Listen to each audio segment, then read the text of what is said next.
안녕하십니까. 저는 대전에서 대전 몽키단 대표를 활동하고 있는 김재훈이라고 합니다. 반갑습니다.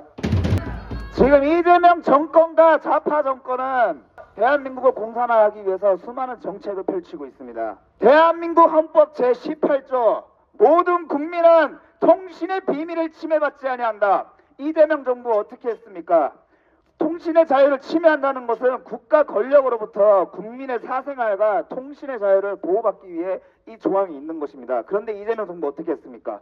2025년 11월 11일에 내란 수사를 명분으로 약 75만 명의 공무원들의 휴대폰을 포렌식을 진행하겠다는 방침을 공표했었습니다. 그러나 애초에 내란은 법적으로 성립되지 않았으며 이러한 전면적 포렌식 시도는 헌법이 보장한 사생활의 비밀과 통신의 자유를 명백히 침해하는 행위입니다. 이것이 바로 공산화를 진행하기 위한 한 단계입니다. 2026년 3월 25일 중동발 에너지 위기에 대응한다는 명목 아래 공무원들과 국민들이 차량 이용에 통제를 가했습니다. 지방에는 진주도 포함해서 지방권에는 대중교통이 불편하기 때문에 차량이 없으면 출퇴근하기 번거로운 사람들이 많습니다. 현 상황을 외교로 해결하기보다 국민들을 먼저 통제시키는 이재명 정부의 정책들이 평소 중국과 북한의 공산당 정책과 다를 바 없는 것입니다.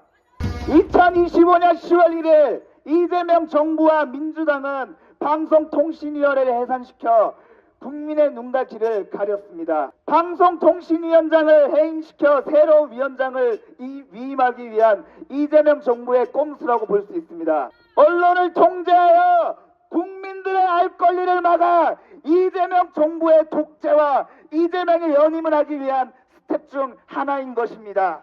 한 국가를 공산화하기 위한 절차를 진행시키며 대한민국을 공산화하고 있습니다.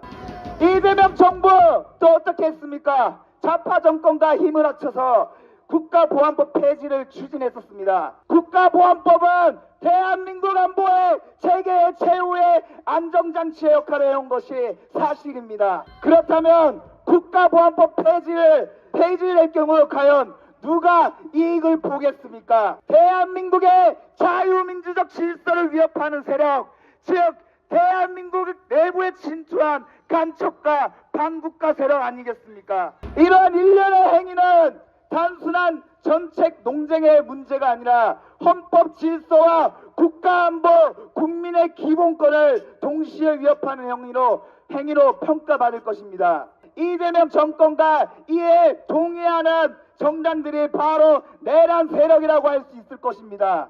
대한민국 국민 다수는 중국인 무비자 입국을 거부하고 있습니다. 반대 의사를 밝혀왔습니다.